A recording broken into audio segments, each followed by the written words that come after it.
premier regard, mon premier sourire, un coup à plein cœur qui voulait tout dire.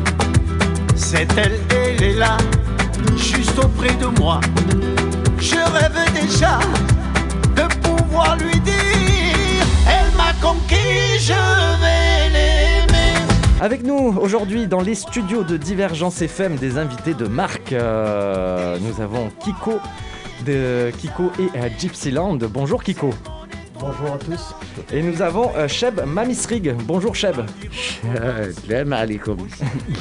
On est ravis de vous recevoir parce que là vous allez nous présenter une exclue parce que visiblement vous avez enregistré une musique ensemble. On en parlera dans un second temps de cette interview.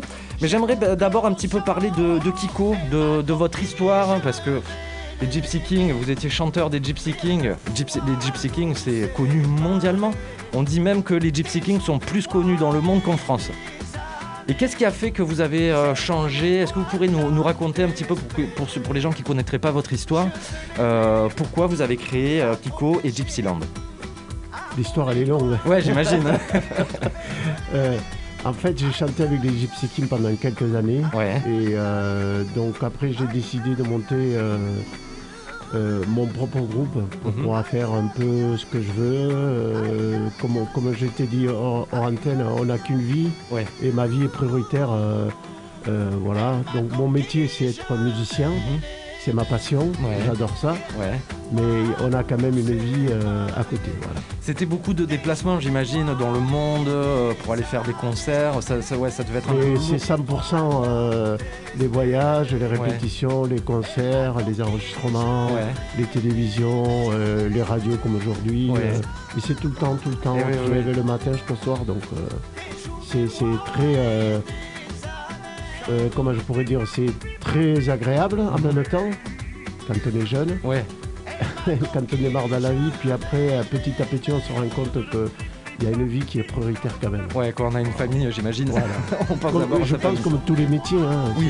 C'est pas que la musique. Hein. Et alors au téléphone, quand on s'est appelé pour caler cette interview, vous me disiez que vous étiez originaire de Montpellier et plus particulièrement de Candolle. J'ai habité Candolle à la Placette, au-dessus.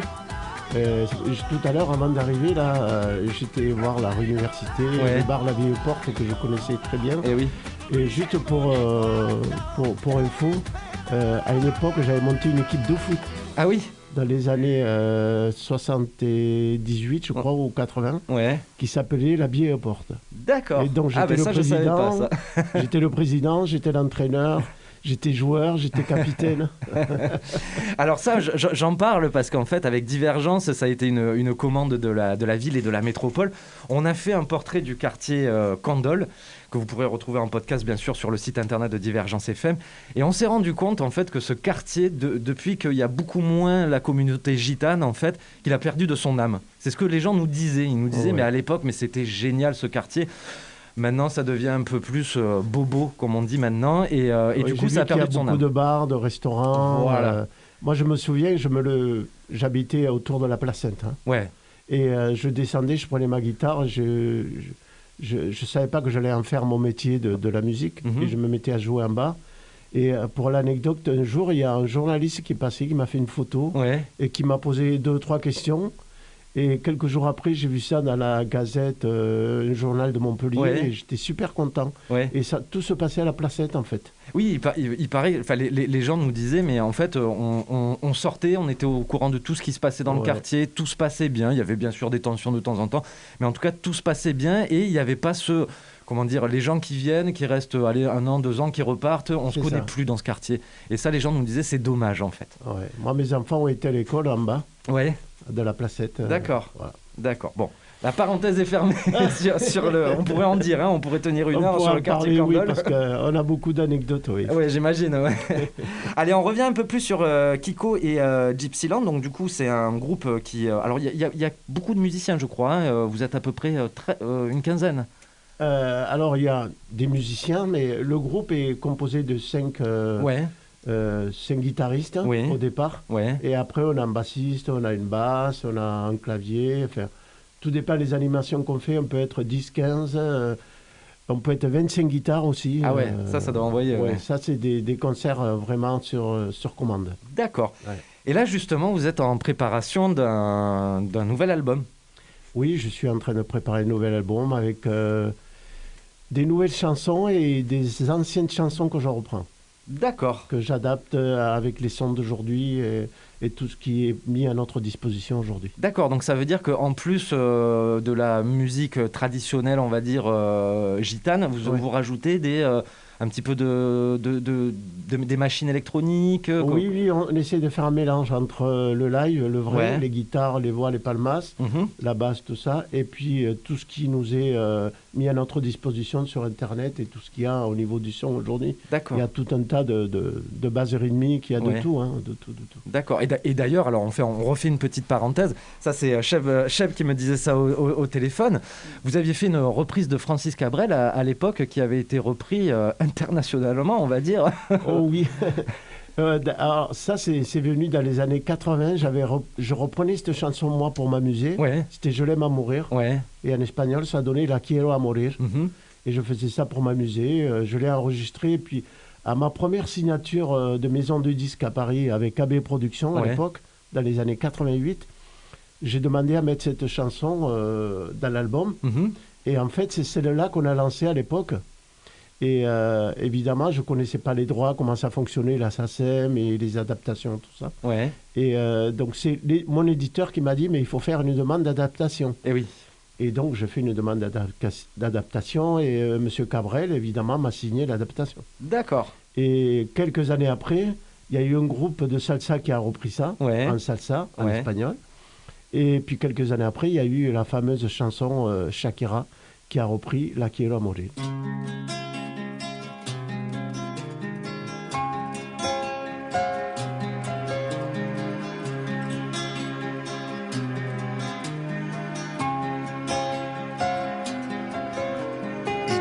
Hasta ayer solo fui un oración. Yo soy el guardián de sus sueños y amor, la quiero a morir. Podéis destrozar todo aquello que veis, porque ella de un soplo lo vuelva a crear. Como si nada, la quiero a morir.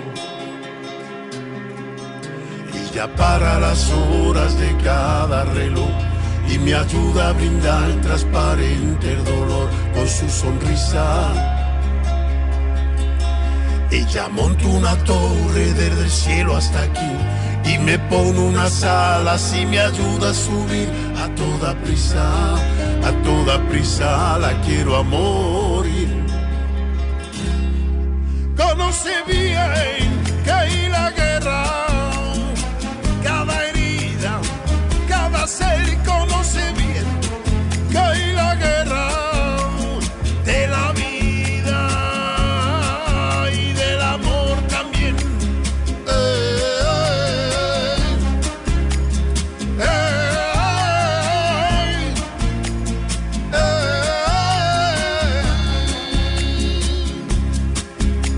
Y yo que hasta ayer solo fui un oración, yo soy el guardián de sus sueños de amor, la quiero a morir. Podéis destrozar todo aquello que veis, porque ella de un soplo lo vuelve a crear. Como si nada, la quiero a morir. Et alors ça, voilà. Une artiste comme mondialement connue comme Shakira, ça doit faire plaisir quand même qu'elle reprenne un de ses titres. Oui. Pour moi, c'est valorisant, c'est perso, mais c'est une petite fierté. Oui, j'imagine, ouais.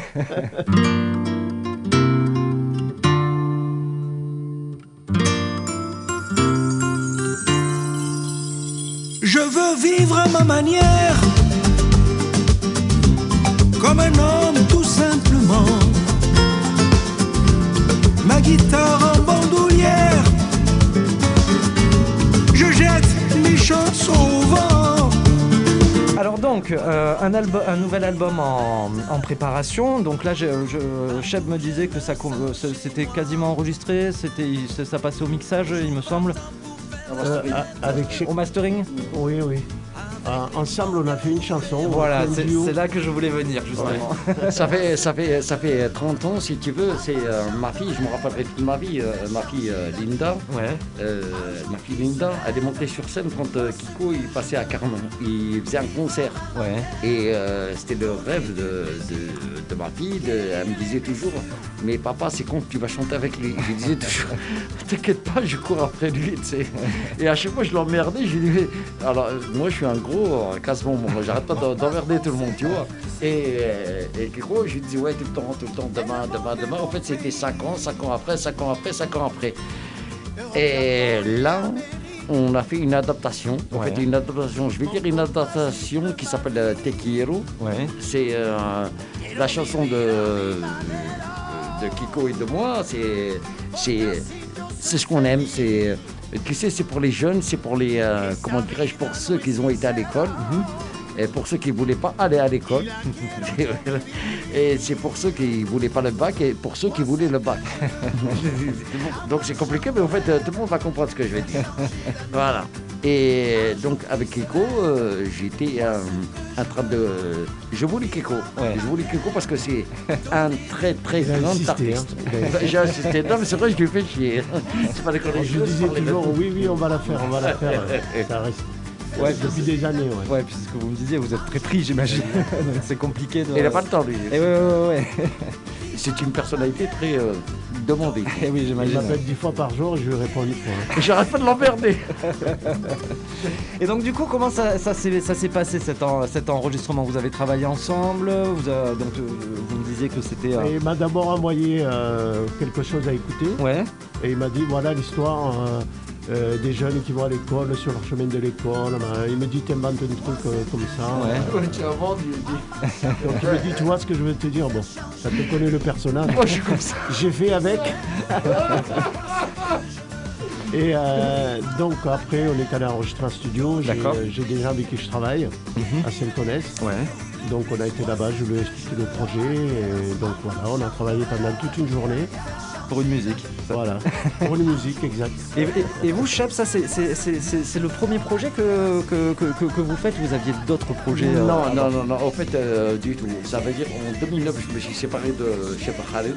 Cheb Khaled, Didi, Aïcha, c'est le que vous connaissez tous, c'est connu mondialement. Et en 2009, j'étais pas bien, en fait. J'ai eu un drame, j'ai perdu quelqu'un de très proche, et voilà. Quoi. Ouais. En fait, voilà. Et je sais plus. Ça veut dire qu'en 2009, j'étais, si vous vouliez, il fallait que je voie des médecins, il fallait que je voie du monde, il fallait que je voie Kiko, il fallait que je voie tout le monde. Et surtout Kiko. Parce que pourquoi Kiko? Parce que je vais vous dire quelque chose. Kiko, c'est un grand frère. C'est comme mon frère Abdelkader, c'est pareil. Kiko, c'est pas n'importe qui, c'est quelqu'un qui est sain. C'est une personne, tu sais quoi Bruno, je vais te le dire la vérité, c'est un mec que j'ai toujours aimé. C'est un mec, ça fait 30 ans que je le connais. Ma fille, elle avait 6 ans quand on est monté sur scène et elle me disait, ouais, papa, chante avec lui. C'est quelqu'un qui sait mettre, c'est pas l'amende, c'est quelqu'un qui sait mettre droit, qui m'apprend les trucs. C'est un mec qui a grandi dans les quartiers, qui connaît tout le monde. Le respect, c'est un mec, il a beaucoup de respect envers les gens. Il s'en bat les couilles qu'il a fait 4 fois le tour du monde et tout, parce qu'il a fait 4 fois le tour du monde, tu vois, d'accord. Mais c'est quelqu'un qu'il faut respecter. C'est quelqu'un, je sais pas, c'est quelqu'un, je suis pas bien, il est là. Tu vois ce que je veux dire? Ouais, puis c'est quelqu'un qui nous a accompagnés un peu dans notre jeunesse musicalement déjà. Aussi. Exactement. Parce qu'on connaît tous les Gypsy Kings, qu'on aime ou qu'on n'aime pas. En tout cas, on connaît, quoi qu'il arrive, au moins une chanson des Gypsy Kings. C'est une musique qui fait voyager. Voilà. Voilà. C'est ça. Et du coup, alors ce titre, donc là, on va pouvoir l'écouter en fin d'interview. Alors, Cheb me disait, c'est une exclusivité pour Divergence FM. C'est la première radio où ça passe. Et je vous l'ai promis en plus. Et du coup, ce titre, il a vocation à devenir quoi? Il va rentrer sur un album? C'est quelque chose qui moi, je pense va devenir un titre de l'été? Je veux que cette chanson, oui, elle est quelque chose. Cette chanson, elle est quelque part. Oui, elle est quelque part. Pourquoi? Parce que je la sens.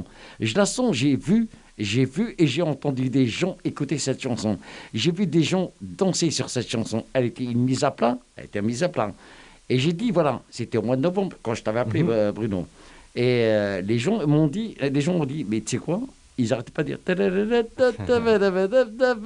Donc ça reste dans l'oreille. Ouais, voilà. Ça reste dans l'oreille et les gens, ils dansaient flamenco et ils dansaient, comment ça s'appelle, tu sais, le Charleston. Le Charleston, ouais. Mais tu rends compte pas, toi? C'est carrément les gens, ils dansent du Charleston de Chicago. C'est vrai. Alors, on va s'en faire une idée de cette chanson. On espère que les auditeurs vont aimer. Et avant de l'écouter, pour clôturer cette interview, j'aimerais bien revenir un petit peu sur Kiko. Donc, ce nouvel album qui sortira, on ne sait pas trop quand, plutôt courant... Alors, moi, je fais un album perso. Voilà, oui, ça, ouais. Parce que le projet avec Mamie, c'est différent. Moi, je lui ai toujours dit, c'est ton projet. Oui, je te fais plaisir. Ça tous les jours. Ouais. Je chante avec toi. C'est vrai qu'il m'a fait plaisir. On enregistre, après, c'est ton projet, on verra. Oui, ouais. Pour l'instant, on verra. Moi, en ce moment, je suis en train d'enregistrer un nouvel album, tout seul, avec Kiko Gypsyland. Ouais. Et avec, comme je t'ai dit, avec des nouvelles chansons, des anciennes chansons. Et voilà. Et je pense qu'il sortira... j'aurais voulu le sortir là bientôt, mais comme je pars en tournée à Cuba au mois de mars, pendant 3 semaines, après je reviens, je repars en Belgique. D'accord. Donc je pense que je retravaillerai au mois d'avril, vers le mois de mai ou juin. D'accord. Je pense qu'il sera sorti sur les plateformes musicales. Ouais. Et on espère aussi en CD, en vinyle. Voilà, d'accord. En distribution. Donc vous me disiez... allez-y. Ouais, attends, je voulais juste passer un bonjour à, comment ça s'appelle, à Emily Brown. Et attends, ne t'inquiète pas. À Maliès, ne t'inquiète pas, parce que moi je suis un bordélique. À Maliès, Sonia. Et un gros bisou, comment ça s'appelle, à mon frère Abdelkader, comme je l'ai dit. Et du coup, Kiko, Cuba, Belgique, et on vous verra quand en France ? J'ai commencé déjà à signer des festivals, des férias. On passe à Béziers 2 dates, au mois d'août, le 11 et le 14, je crois. On a signé un festival Manouche Gitan à Mazères le 15 août. Donc voilà, on va passer à Carnon cette année, début août. Je n'ai pas la date, mais je sais qu'on va y passer. Donc on commence à bosser dessus. Et puis on fait une petite annonce pour toutes les mairies, les offices de tourisme qui veulent nous joindre. N'hésitez pas. D'accord. Car c'est la période, si vous voulez des dates. N'hésitez pas à nous joindre. Oui. D'accord. Et justement, alors dernière question, mais ça n'a pas été trop compliqué justement avec le Covid de se produire là ces derniers temps. J'imagine que ça a été un peu la disette au niveau concert. Oui, on avait l'habitude de chanter souvent, de faire des tournées. Et puis d'un coup, tout s'est arrêté. Et oui. Ça doit être dur en tant qu'artiste. Ça a été hyper compliqué. Quoi. Au début, on faisait pas trop attention les premiers mois, mais après ça commence. Moi, j'ai eu la chance de pouvoir partir, pas ce mois de décembre-là, mais celui d'avant. Oui. On est parti en tournée quand même à Dubaï avec le groupe. Donc, ça nous a permis de bosser, de sortir un peu, de faire ce qu'on a envie de faire. Ouais. Mais heureusement, quoi. Et l'été dernier, on a bossé un petit peu. On a fait quelques festivals, quelques concerts. Voilà, mais j'espère que cette année, on croise les doigts. On l'espère tous parce que ça, on en a un peu marre. Et puis tous les artistes qu'on côtoie nous disent exactement la même chose. Oui. Alors ça permet de se recentrer, tout ça, mais bon, au bout d'un moment... Après, c'est sûr qu'on bosse à la maison, on compose, on crée. C'est ce que tout le monde nous dit. On a plein d'idées, mais bon, après, il faut les mettre... Après, il y a le public. Voilà, il faut les faire passer au public et justement de leur faire partager toute cette passion qu'on a de la musique. Quoi. Surtout la musique que vous faites, elle doit être partagée. C'est pas quelque chose qu'on écoute au casque, c'est important de la partager. Et alors là, j'aimerais bien, on va finir l'interview, j'aimerais bien que vous nous présentiez le titre. Est-ce qu'il a un nom déjà, ce titre ? Te quiero. Te quiero. Alors oui, il m'a dit on va l'appeler Te quiero. Moi, j'aurais appelé différemment, mais... Kiko, vas-y, viens, on le baptise ici, parce qu'au fait, on a Divergence FM, et ils ont l'exclusivité, donc tu peux l'appeler comment, toi ? On va dire même à Bruno. Non, moi, j'aurais appelé ça Sur le chemin de l'école, par exemple. Ouais. En plus, c'est ce que vous me disiez juste avant. En espagnol ou en espagnol. En espagnol. Le camino de la escuela. Ah, voilà. Comme il a dit, lui. On retiendra ça, alors. En plus, ça se retient, quoi. Oui, ça se retient. Te quiero, c'est plus banal. Il y a tellement de chansons. On en a déjà entendu des Te quiero, c'est vrai. Comment tu appelles ça, toi, Kiko ? El camino de la escuela. Ouais, tu vois. On va se quitter avec ça. Merci beaucoup en tout cas, Kiko, d'être venu. Merci Cheb.